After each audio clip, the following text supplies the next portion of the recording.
control.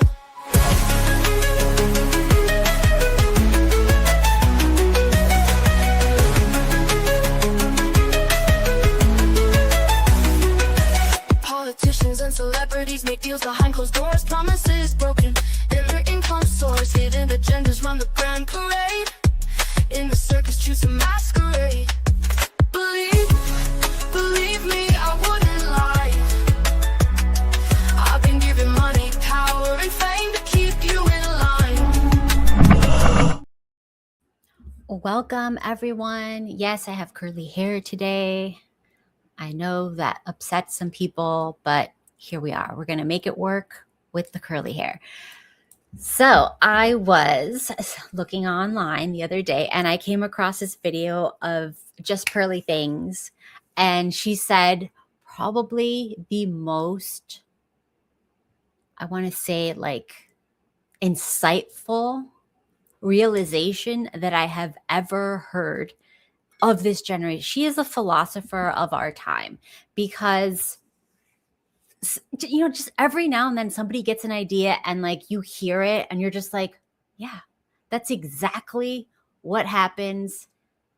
She got it. Somebody put pen to paper, put like words to thought, and it's just like one of those truths that like when you hear it, you just, everything starts making sense. And it's the craziest thing. So anyways, let's get into it. So we've all heard about post-nut clarity, right? For guys, right? That is, a guy will pursue a girl. He will actually believe in his mind that he likes the girl. He's like, I'm into this chick. I could see myself with her.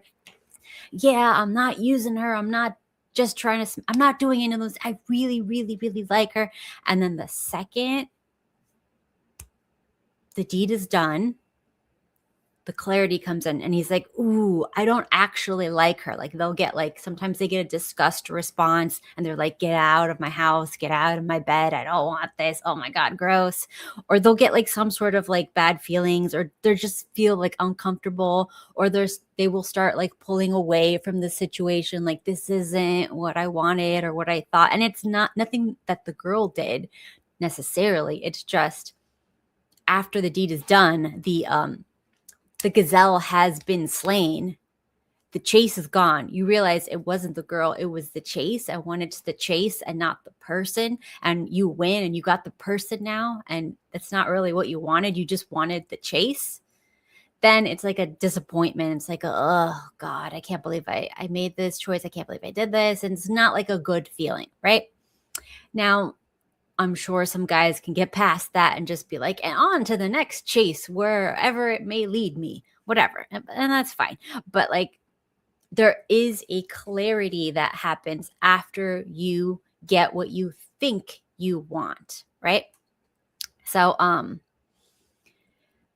what Pearl said is basically like the post clarity for women does not happen until after the woman has children with a man.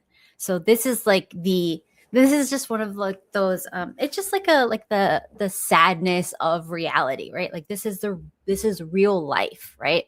So it's not always how you want it to be, but it is how it is. So we do notice this tends to happen because dating and like, even if you're living with the person, whatever it is, it's not I don't want to say real, but it's not real. There's no other word to like describe. It's not a real relationship. It's not really anything unless there's children involved. And I'm not saying like you can't have a relationship without children, or if you can't have a child, like you'll never know. But it's just like a relationship isn't really tested without one of two things. And I think they're kind of like the same. And that is children or like a very severe illness. Those are the only two things that can really test a relationship to see if it's real, or if it was just you wanted the chase, or you were just chasing the good feelings, not the person, or whatever. Or you just like wanted to check a box, but you didn't want the specific person in your box. Anyways, but whatever. It is what it is. So let's talk about that. So like, pre-children for women, it's just good feelings. It's just like excitement. You got your romance, you got fun dates. There's really no stress because you're not going to expect them to deal with your stress. Even if you're living together, but you're basically separate, like you're basically roommates, right? Your bills are separate than their bills. Everybody's got their own thing going on. You're just hanging out for fun. It's kind of like a friendship where it's not that deep. The depth comes from struggle. It doesn't come from the good times. It only comes from the bad times. And when people have been together through really horrific bad times, not caused by the other one, but just like an outside force, like let's say, and this is the same thing that happens with dudes, like when they go to war, they get vasopressin from bonding with other men to fight an outside enemy. And I'm not trying to equate children as an outside enemy, but it is like a force outside of the two of you and the relationship that you have to like overcome. You have to like fight against in a weird way. Okay.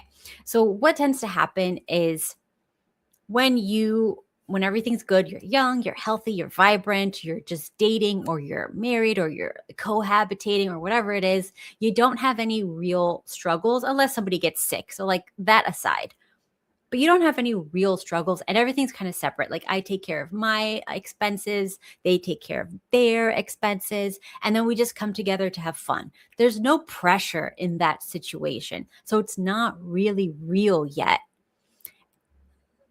All right. And then the kids come.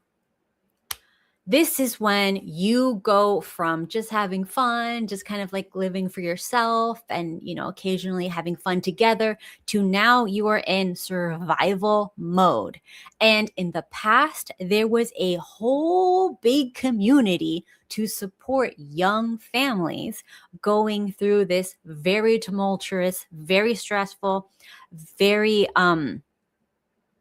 high likelihood of suffering period of time. We like to pretend like it's easy breezy, but it's not. And occasionally somebody would have a very good child that doesn't really need much from them. I would go to say that that's not normal. And I would be concerned there's something going on with the child, that they're not as needy as some other children. I would say that's a problem, but let's just say it's not a problem. Let's pretend it's a perfect world. Some kids are going to be more needy than other kids. Some people can get away with having tons of kids and none of them are very needy children and they're very lucky and blessed. And that aside, the majority of people will face difficulties when raising children. So obvious things are you're not going to have outside help.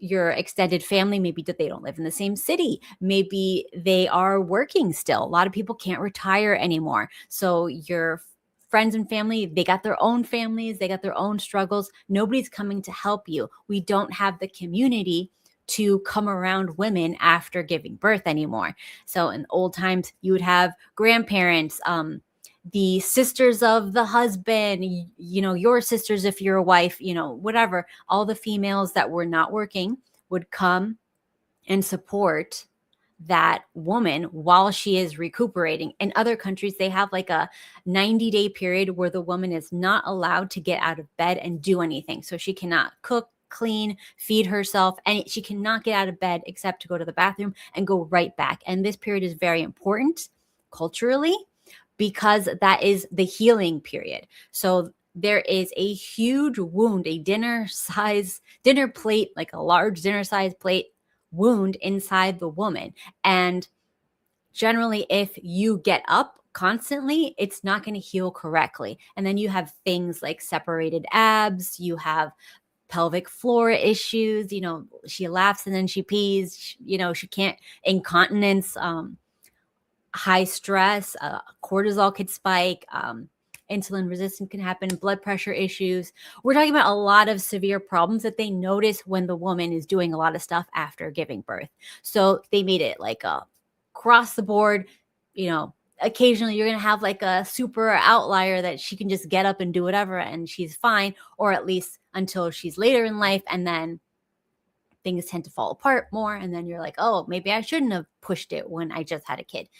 That being said, because I know a lot of people like, I was fine, you're just being lazy or whatever. And that is just feminism. That is just like, we're just like men. You can give birth and then just pop back up and just go and fight tigers. Like, this is not realistic. And we've always known about reality and biological reality, but we're pretending that just because you have a few outliers that can handle it, maybe they've had really healthy lives and they're incredibly fit and they can pop back up and they had their children very young.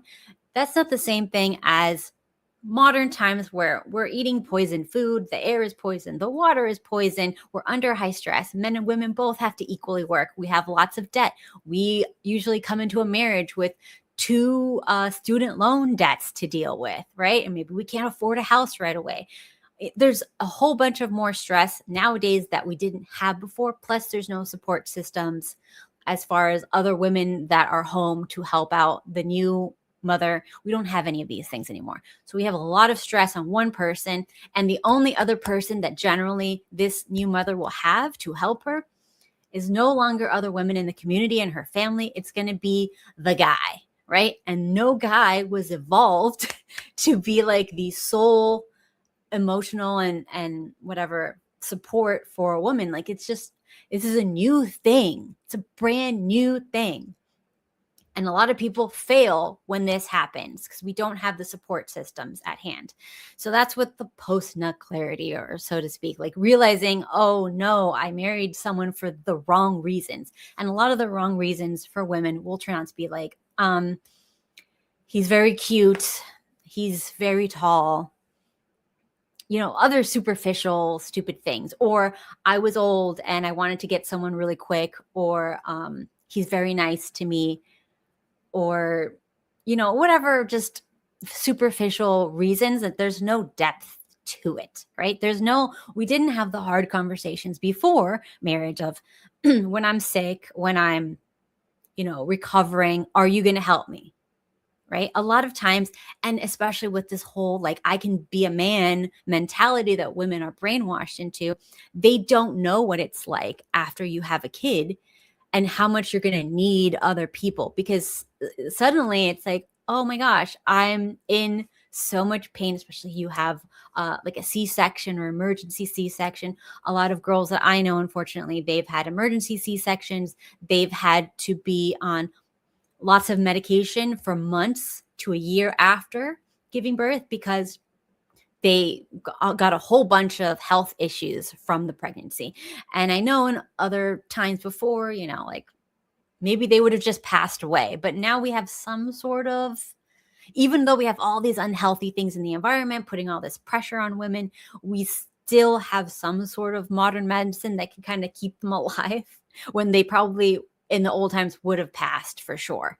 So with that in mind, it's basically like getting, a big illness diagnosis for a lot of women, unfortunately, that's where we're at. So in the old times, you passed away and they would just get another wife, another kid. But now you're alive, but you're kind of incapacitated for a while. Not everyone, but a lot of women. And a lot of women I know, unfortunately, very personally. So when you marry a guy and he's not equipped to be like your support system, because he's like, I'm a guy, I'm supposed to go to work, make money, come home, and you're going to be cooking and cleaning the whole time with the newborn. That's not the reality, especially if they're in like that 90-day window after giving birth where they really should not get up. Somebody needs to come and hand them the baby for feedings and take the baby away and soothe the baby for them so they can just have quiet and recover. This is a very physically daunting and traumatic experience. And all throughout history, we had this understanding that seems to have been lost with the modern age of we're all the same. There's no biological differences between anybody. And if woman A can do it, then woman B should be able to do it just fine. Like this is just, it's a sickness that we all are trying to recover from as a society. One pregnancy is going to be vastly different from another, just like one child is going to be vastly different from another. You could have a very needy child, and then the next one could be easy breezy, and you'll be like, this is so fun, this is easy, I'm going to have 10 more, right? You never know what's going to happen. And every woman is going to be different, and every pregnancy is going to be different. A lot of things like I've covered before is toxemia and stuff like that. That happens from the male, right? So we're learning a lot about like the male's health has such a huge impact on the female's pregnancy. So if a male is not healthy, if he's been drinking, smoking, not eating well, not exercising well, or just, taking stuff that he shouldn't be taking, or just not getting enough sun, or a whole bunch of things, or if his mental health is not good, the pregnancy of the woman will be impacted because we are not separate beings. We are taking 50% of one person's health and life force and 50% of the other person's health and life force and merging them together to hopefully get the healthiest kid we can. But if one or both of you is not very healthy, it's going to be harder. All right. Not to put blame on anybody, because we live in a very sick society. So we're all doing the best we can. Sometimes we can't afford the best food. Sometimes we can't afford the time and the expense to go work out every day. Sometimes it's harder. So we just have to keep that in mind when we're making a kid, that our lifestyle will impact the pregnancy and the outcome of the child. All right. So more on the clarity afterwards.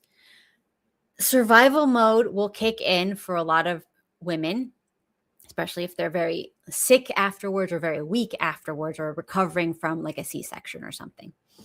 All right. So things that when you're dating don't come up at all. Like if the guy goes, oh, you cook and clean, I'll do this. And you're like, yeah, that's totally fine. But you don't think, what if I am recovering from surgery? Does that mean I have to, recovering from surgery, cook and clean too? Does that mean if I get the C word and I'm on chemo or whatever, does that mean I also have to, or are you going to take care of me in that?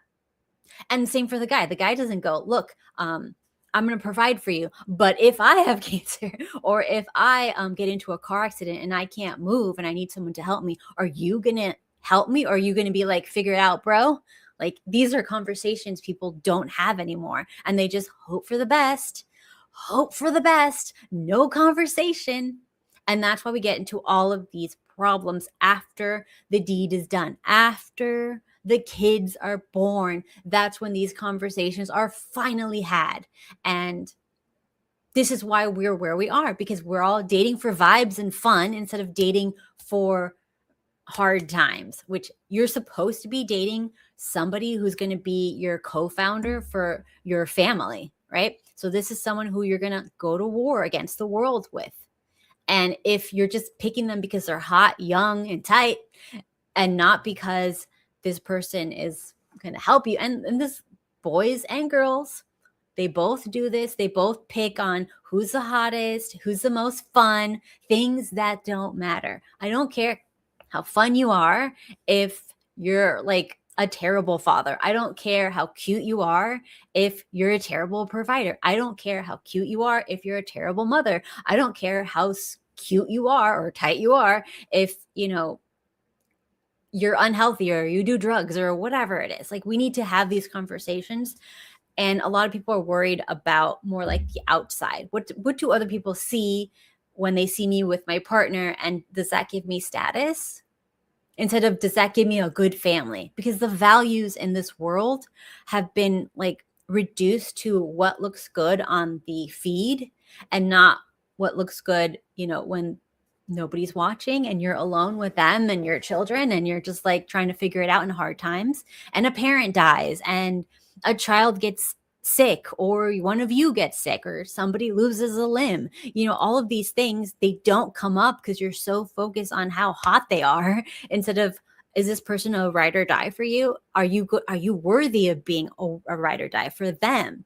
Nobody cares about these things. Nobody even talks about these things. And it's wild to me how people say things like, okay, let me give you some specific examples. I have a girlfriend, and, in high school, she met her husband and he was like all about her. He loved her to death. Everything was perfect, whatever. And she's like, this is going to be a great husband to my kids, blah, blah, blah. The second they get married, he's like, oh, I'm not going to help you with anything. I know you just had surgery. I know you don't have any friends or family where we moved. I know you don't have anyone to help you, but that's not my job. That's your job. Figure it out. My mom did it. And he would literally tell her, my single mom was able to cook, clean, and work a full-time job. Therefore, you have to do it. And she did not expect that, because she's like, I thought he really like cared about me as a human being and could see when I'm struggling and help me. And of course,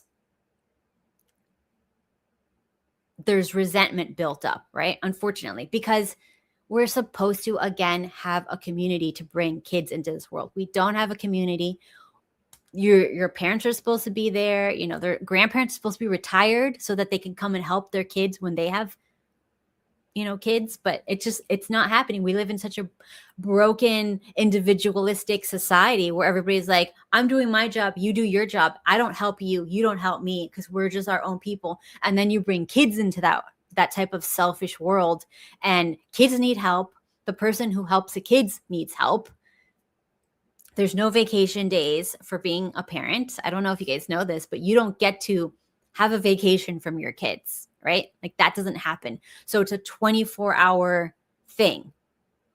And if the woman isn't sleeping, she's going to be more on edge, I don't know how many days before you can go mentally unwell, but there is a number of days before like the brain just checks out and you're nuts. So that's going to happen. And then there could be a lot of resentment. You're not helping me. I'm all alone all day. The kid's screaming all day. Like, I don't know if I think people should be forced to babysit together before they get married. Like, take a baby that hopefully somebody in your family has a baby and they love and trust you with them.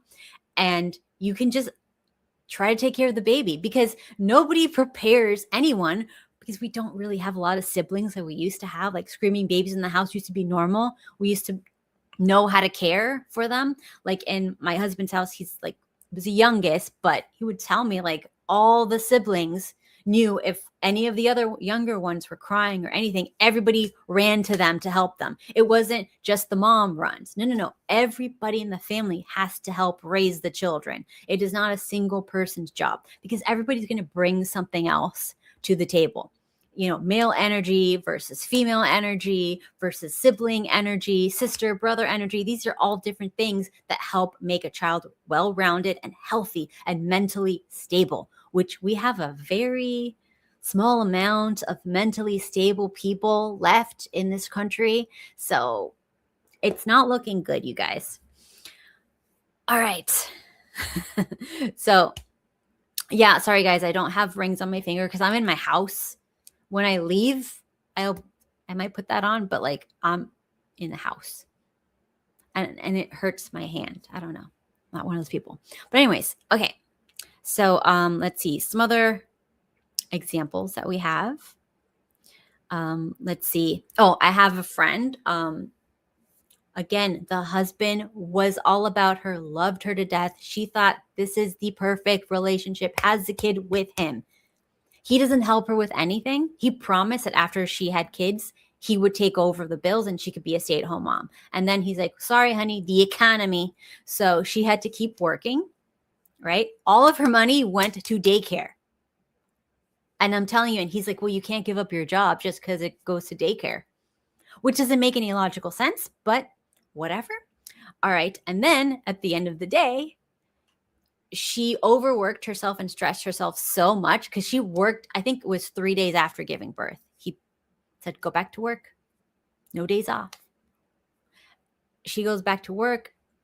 She gets separation of her abs. She gets pelvic floor issues.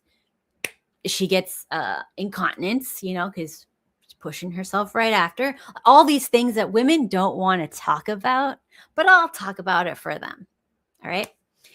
Anyways, so all these problems. And then because she's also staying up all night with the feedings and then going to work in the next day.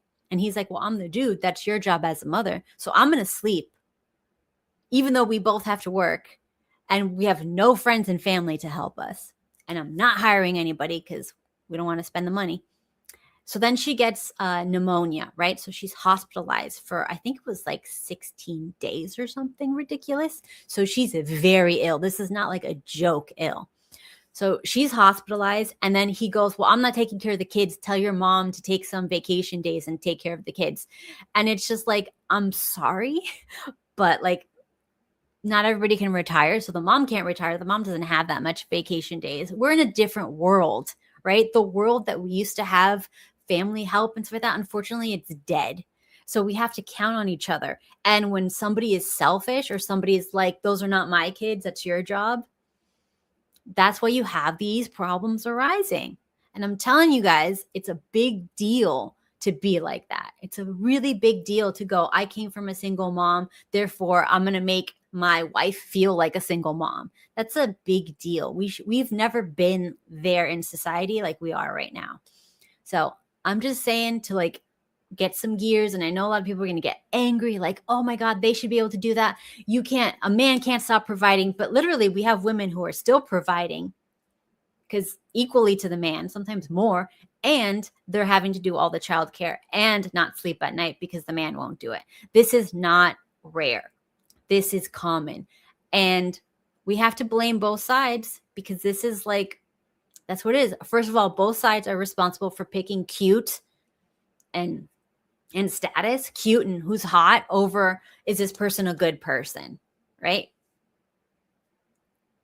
Everybody has the same problem. Everybody's like, this person's cute, I bet they'll be great. No, that is your brain chemicals clogging your thoughts. Get post-nut clarity before you get married, before you have kids, before you sleep with someone, before you do any of those things.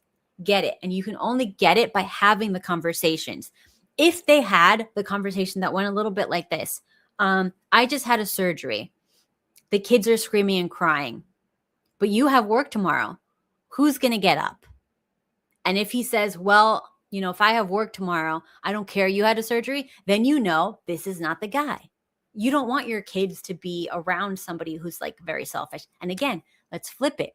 If you're talking to a girl, she's super hot. If you're like, look, if you can't go to Pilates and you have to take the kids to, you know, whatever class, are you okay with that to put them first? They need to do tutoring or whatever. Are you going to put that aside? Or are we going to put the money aside that you're using for Pilates? You know, maybe you have a period of time where you're not at your top fitness to put that for tutoring for the kid because the kid needs tutoring. And if the girl's not like, yeah, I'm okay with that, then you have a problem. But nobody wants to have the conversation before it's too late. After you sleep with them, it's too late. After you have kids with them, it's too late. After you marry them, it's too late. It is too late. Oh, I think there was a glow because I put a lot of moisturizer on. I put some oil on my face. Sorry about that. But anyways, what else? All right. Also, a 2015 study did find that women start changing what they find attractive after they just give birth. Now, this is typically just around the postpartum period. They prefer more feminine men. But guess what? Nature got you because nature will give men more feminine features and more estrogen when they are bonded to their woman and child. So a lot of these guys that you see, they don't gain weight. They keep their abs. They keep their very chiseled jawline after they have kids. That's because they're not bonded chemically to their children, or they're taking some sort of steroids or other hormones or something like that to kind of stop that from happening. But when a man gets bonded, it might soften out a little bit temporarily. So calm down. It is a biological necessity that this does take place for a temporary phase while you are dealing with the child, right? This is what the nurturing comes from, right? So like men who have this, or who this happens to chemically, they will be more nurturing. They will not let that child cry and go, you got it, honey. That's someone who can't bond who says that, right? So if they can bond, they will hear the child cry and they will get up and help soothe the child for the mother, right? I always say this story, people get mad, but here goes again. When I was a baby, my mom always said, like, I could not even go, he, like, hee or wham, whatever. I couldn't make a single noise because my dad was on it so fast, right? So if I would tussle or whatever in the crib, he would jump up, get me, take me to the mom boob, let me feed, burp me, rock me, put me back to bed. She got to sleep through it, right? Because unfortunately, we're not wealthy, so everybody's working. And lack of sleep affects women, especially postpartum, tenfold more than men. Women need more hours of sleep. Women get more insane quicker than men without sleep. Men can handle days of no sleep, whereas women can't even handle one. So it is important to know that there are biological differences, and that is totally okay. We're different. People need to understand that. All right. The next thing, men will have a lower sexual interest because it redirects your body. As a man, will redirect focus on survival of the infant for a small amount of time while it is important. It does not mean you're not a man. In fact, it means you're a great father.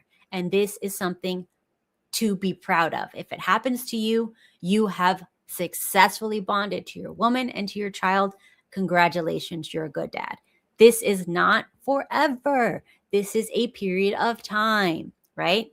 While you're dealing with not a crisis, but an important phase of life where you're taking care of somebody who's more important and weaker and more needy than either of you. It's fine. All right. Eventually, it'll go away, usually around by age 7 of the last kid. All of that can revert. And if you work out and if you do what you're supposed to do, you can get your jawline back and your six pack and all that. And both of you can be ready to go. All right. So the other thing that happens post-nut clarity for women is conflict style, right? So before you have any kids, fighting will probably be stupid things like where you're going to eat, who you're going to hang out with, what are you going to do for fun, right? It's stupid, silly things. Like if you guys can't handle that, oh my gosh. But after, it's going to be who's going to get up for night feedings. I didn't sleep. Can you handle the night feedings? No, but I have to do this tomorrow. I have this at the office. Well, guess what? Me too. And how you handle them as a couple. This doesn't happen until you have this type of conflict plus lack of sleep plus stress, which thankfully or unthankfully or not thankfully, babies will give you. All right. And anyone who says my baby was perfect or wonderful, congratulations, you are not the norm. So this is something you got to sit your way out of. All right. Also remember, every pregnancy is different. I had one girlfriend, her first baby was very needy, screamed 24 hours a day. They were under so much stress, but thankfully it brought them together, which it can if you're both together against the world instead of against each other because of the world. If you understand that, you're going to make it. But anyways, it brought them together, but the baby was very, very, very needy, did not sleep, screamed 24/7 at the top of her lungs, screaming like you would not believe. Like I would go there sometimes. They would be sweating, stressed.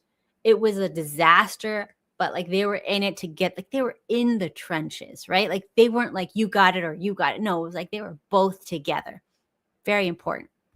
Anyways, they did not want to have more kids after that. It was very hard. We all saw it as friends. We're like, yeah, maybe kids are not for you guys.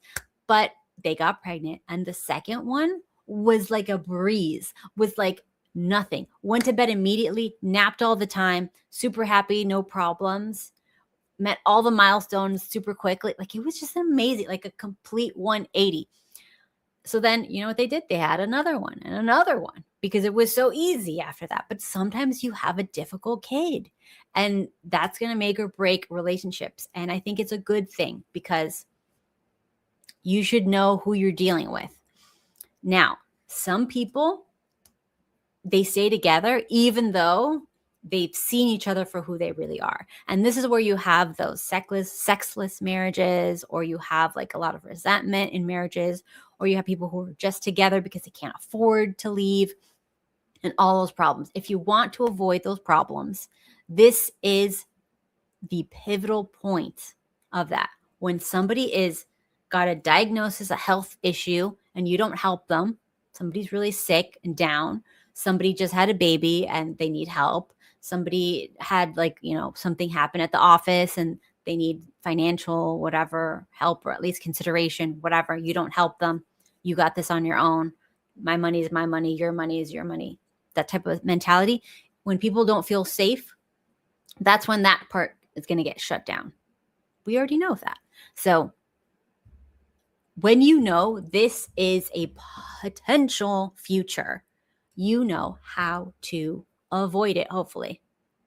So now we're moving on. So that was that post-nut clarity, which I thought was hilarious. Pearl got it. She is definitely what's called there we go. She's definitely a philosopher of our times. It's so funny how like there's so many people out there who are like thinking, I don't know, like in terms of psychology, in terms of human nature, and they're trying to figure it out now. Like never before in modern times have I seen this. I feel like it's just like a new renaissance of like ideas where we're all we're thinking of the way we're thinking of human nature. We're trying to put archetypes together, and it's really fascinating. And if you just can like open your mind to other people's opinions and taking in what you can, and if something you don't feel it, you don't have to take everything in, but I think it's a good thing that we're having these types of conversations. Anyways, we're going to switch to something a little more fun. This is female manipulation. So this woman is going to give us the tips on what women really think, and let's see what we think about her tips. Version of every one of my top performing videos so that you can understand why women do the things that they do. And it's going to be very blunt, New York style. There's not going to be an explanation to it. Most of them are going to just be short and sweet. But hopefully if you listen to this one video, it clears things up for you. Number one, why do women play a hot and cold game? It's because you are not the one. You are on a roster with her and she is focusing elsewhere, trying to see if somebody else is going to be better for her while getting attention from you. That's it. Number two, why does she take a long time to text you back? Well, two reasons. She either is playing a toxic manipulative game where she knows that if she pulls away that you're going to chase her, and women feel as if men chase, they become more infatuated with them. So that's number one. And number two, you're not doing it for her and she's talking to other people. That's it. Okay, so let's go over what she just said right there. So, and I would like to say that this applies to men and women. I know she's saying this is what women really think, but I know guys. I have a lot of friends that are guys, not like friends, but like acquaintances. Let's be real. And they tell me they do this stuff all the time. So it is what it is. If somebody is delaying calling you back or texting you back, they don't like you, right? Actions speak louder than words. The hot and cold thing, that's either a narcissist who's trying to like get you in their web so you get all the drama and stuff, or it is someone who's trying to traumatize you to get a trauma bond with them or something like that. Or if they just don't like you, or they're dating other people and you're just like entertainment when they're not busy with the person that they actually like. So pay attention. Nobody should drop everything for you. I'm going to say that. Nobody wants to hear this, but I'm going to tell you this. Nobody should drop everything. Like if you have plans with your guy friends and a girl calls you last second, you want to hang out. If you drop your guy friends for that girl, you're an idiot. Period. You do not do stuff like that. Same with women. If you're a girl, you have plans to go to the movies with your girlfriend and some dude calls you, you really like him, you do not drop your girlfriend to hang out with this, because that means you're just a shitty person, right? So we don't want shitty people. We don't want them in our lives, because shitty for you is going to be shitty to you later, right? So we don't like that. People must keep their word. If you make plans with somebody, you don't give up on that because something better comes along. We don't do that, and we don't associate with those people. They're trash. I said what I said. All right. Now, If she likes you, if you make plans for the weekend by like Wednesday, and I'm telling you, there's no hard and fast rules about this stuff, but you need to make plans ahead of time, because there's another problem that we are not talking about here. And that's the people who call you at the last minute. That means the person they really wanted canceled on them, and they're calling you on the last minute. We don't do that to people, and we don't allow people to do that to us. Somebody calls you last minute, they are trash. You call someone last minute, you are trash. Period. I don't care your excuse. I don't care. If you like someone, you make a plan in advance. Period. So when I was dating my husband, I went to like a car show with one of my girlfriends. He's calling me and he's like, oh, I got tickets to some show. Do you want to come with me? And I'm like, sorry, I already have plans. I'm on my way to like a car show with my girlfriends. We like vintage cars. All right. I know it's weird. Anyways, so he's like, oh, really? Oh, okay. And then he immediately is like, okay, are you free next Saturday? And then we made plans, right? And then after that, he stopped calling me last minute, right? He started calling me like at least by like Wednesday or whatever for plans on Saturday. And then by the end of like, it was like Saturday at the end of the day, he was making plans for the next Saturday. And that's how we did it. But anyone who calls you last minute does not value you. Anyone who you drop everything for means you're trash, and they're probably trash too. So take that as you will. That is it. Number 3, why does a woman say that she wants to go out with you, but then never does? It's because she doesn't want to. The end. Why would she continue to say yes, yes, yes, yes, yes, and then never make time to do it? Because she doesn't want to make time to do it. That's it. Same with guys. If someone's like, oh, I'll take you out someday, but they don't make plans, they don't like you. That's okay. And that's fine. Number 4, why does a woman watch your Instagram stories or stories in general and then do nothing about it? It is because there's 2 reasons. Either she wants to stay in the front of your mind so that you're thinking about her and questioning why she's doing those things, or she wants to make sure that your life is exactly the same as she left it. And if you guys haven't gone on a date, or maybe you did one or two times, she's just checking on you, just seeing what's going on, but truly no intention of anything else. I forgot. This is you kids with the looking at each other's stuff. Personally, I've never liked anyone, and we've to like have social media like that. Like, I'm old, so I don't know what that means. But I do know that a lot of people that look at my social media that I knew from my past, they hate me, and they're just like monitoring spirits. So I do not consider that a good thing. If somebody is looking at your stuff and they're not liking or commenting, they don't like you. I said what I said. The number I'm on.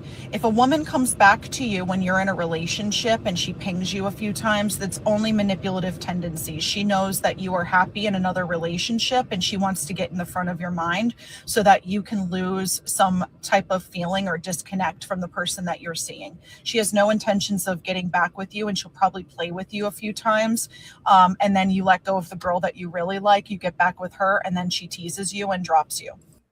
This is so true. This chick gets it, right? Like, okay, this is a big one. Whenever you finally get a girlfriend, you will find a lot of girls from your past, or ex-girlfriends or friends, whatever, that you thought didn't like you for sure, will start to pretend that they like you, right? And this is not because of you. This is because there's a certain type of woman, we could call her a Jezebel spirit, or just like a jealousy demon, that as soon as people are happy, she can't stand it.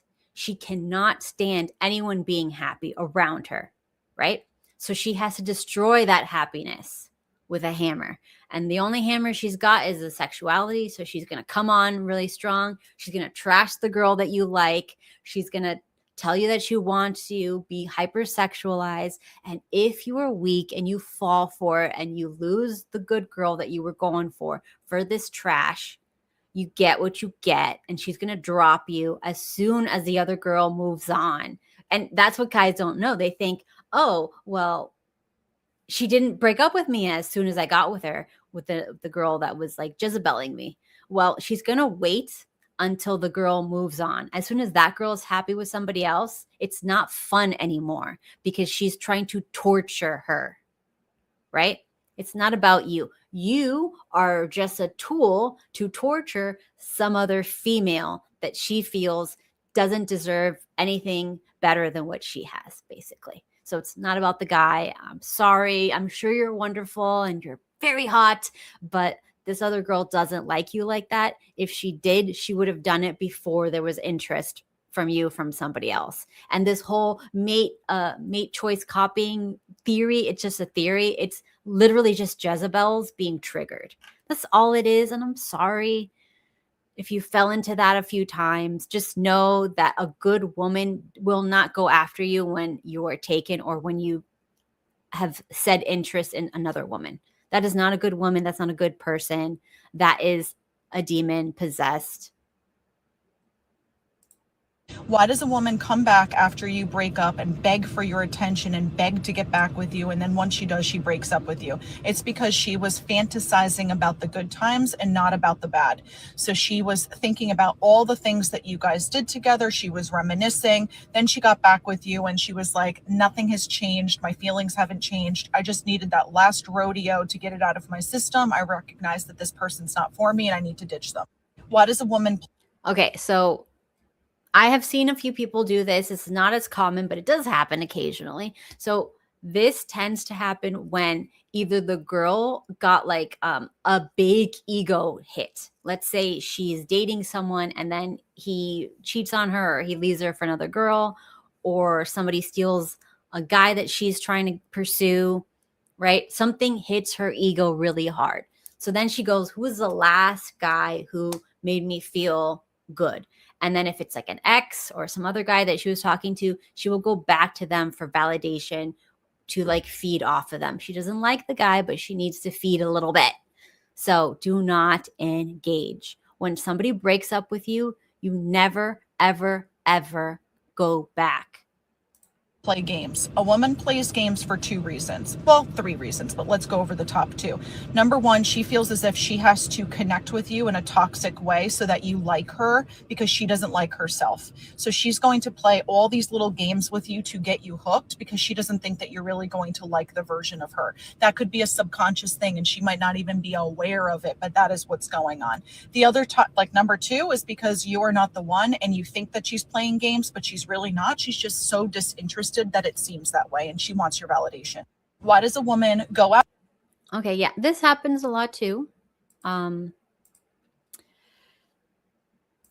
I mean, this is pretty self-explanatory. Out with you, you feel like things are really hot and heavy, and then she just pulls away. That happens because she had time to think about the relationship and she did not see you as a long-time partner, or somebody else caught her eye. That's it.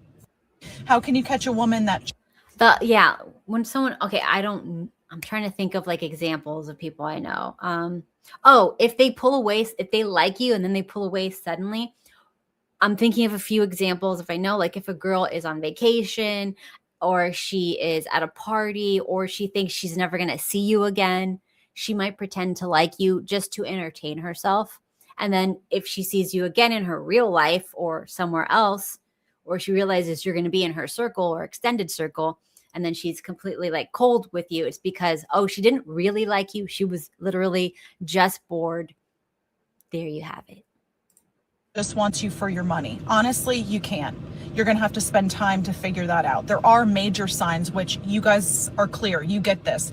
I want to go to fancy restaurants, spend the money on me, or use the Gucci bag that I want. Those types of things, yes. You know that she wants you for your money and she wants to be taken care of, which is totally fine if that's what you're into. Totally fine.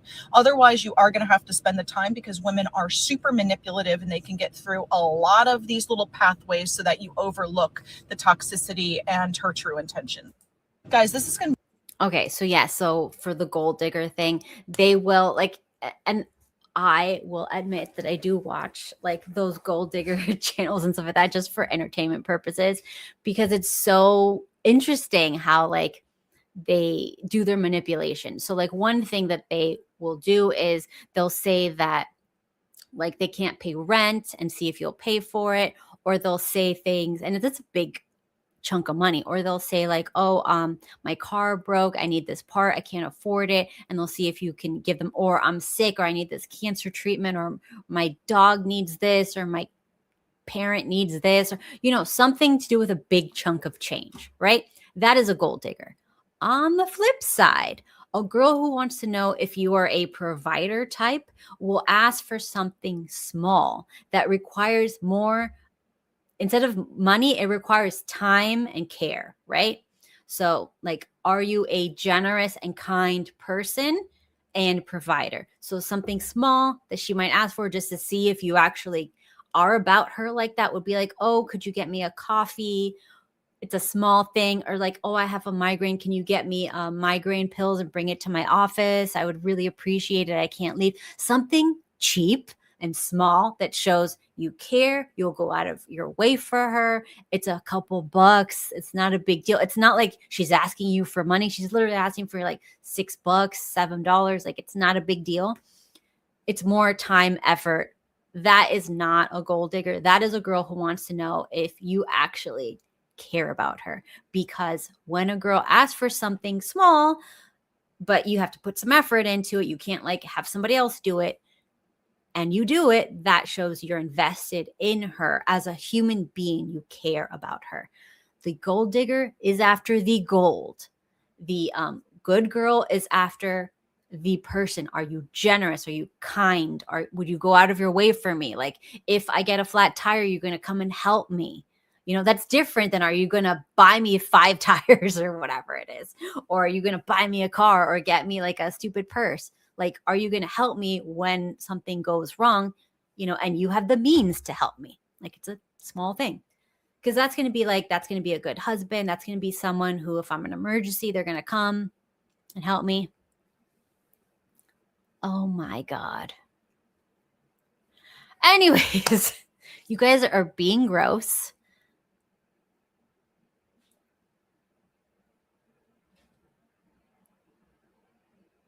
Okay, let's not talk about other people. Okay, you guys, simmer down, simmer down. Anyways, so like that is all that I had for today, unless you guys have like a question or something. But yeah. If you guys want to see the video where Pearl is talking about how having a child is post-nut clarity, this is it. So you can go search that up and you can hear her video and check it out yourselves. My goodness. All right. McDonald's is not a good first date. Look, I fought with, I think it was like MLD about this, because he's always telling you guys, take her to some shitty fast food place. Look, I'm obviously not dating right now, but knowing what I know now, and I hope that a lot of the up and coming, Gen Zs and stuff like that know about this stuff. Knowing what we know now about the food and the water and the air, anyone who goes to like a disgusting chain food restaurant, look, if you eat at KFC, you're going to look like the people who eat at KFC. And I said what I said. If you eat at, I don't know, McDonald's, you're going to look like the people who eat at McDonald's. You're going to have the same health profile as the people who eat at McDonald's. You're going to have the same problems. You're going to look like, I'm not saying you need to go to a fancy, expensive restaurant, but you need to take someplace where they have high quality food. There's plenty of places that won't break the bank, but have like some farm to table stuff. I saw like there's something called like the farmer something, and it's like one of those food bowls. It's like a Chipotle, but it's like healthy, farm to table. It's not that expensive. Okay, you guys, maybe it's like $20 a bowl. I know. Oh my God, $20.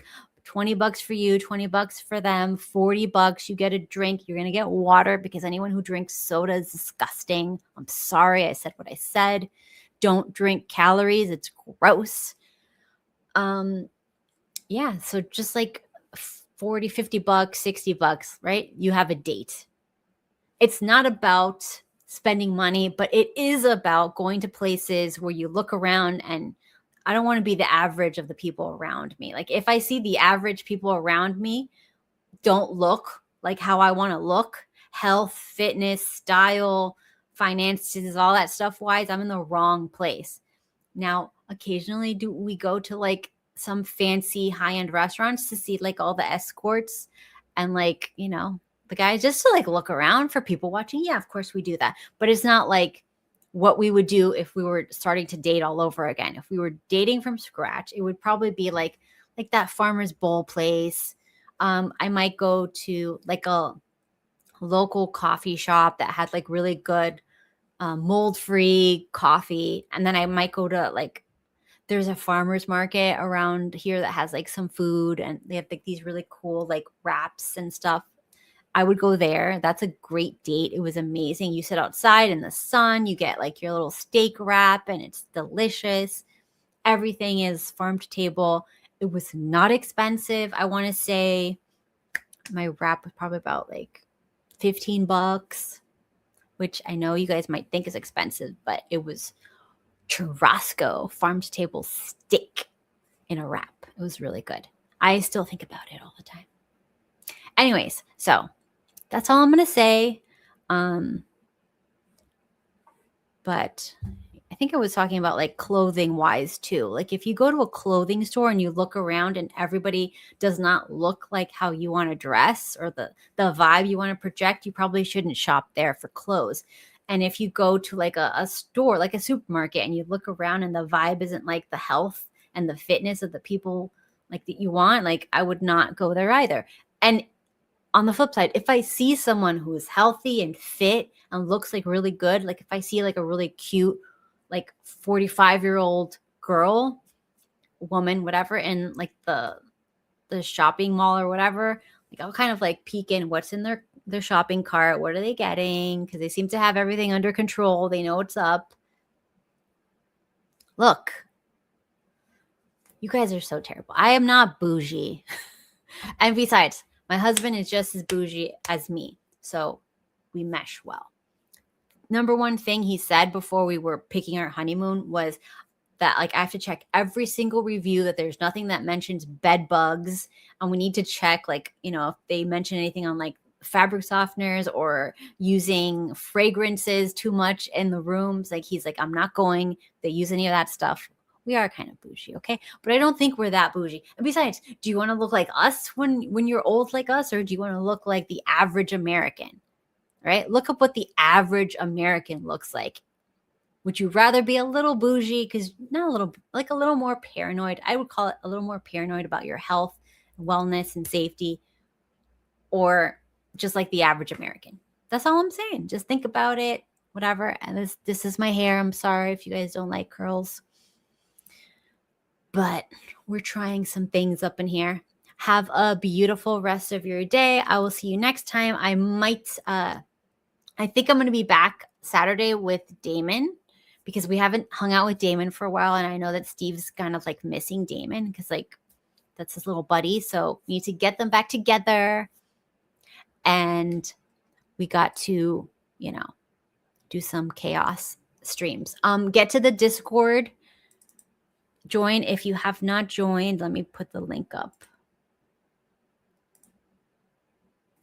Okay, the link is in the YouTube chat. So everybody who hasn't joined the Discord, join the Discord. Oh, my fasting progress, like what happened. I feel great after fasting. It was amazing for me. I recommend everybody fast. Especially if you have some weight to lose, like please fast. It was amazing. I feel so good. Did I lose weight? Yes. I only put back on 2 pounds after refeeding, which is freaking awesome. That means like the rest of it was fat because I put my water back on, whatever. And it was like, I feel so good. So please do that. Fast every now and then. If you have any weight to lose, just fast. Just do it. Just do a long 5 days, you guys. It's not that bad. And remember, I had tea with a little bit of heavy cream every morning. So it's not like a dry fast or like a full fast. It was just enough that I lost tons of weight, tons of inflammation. We're very happy. So I will see you guys all next time. Have a lovely week, and I'll see you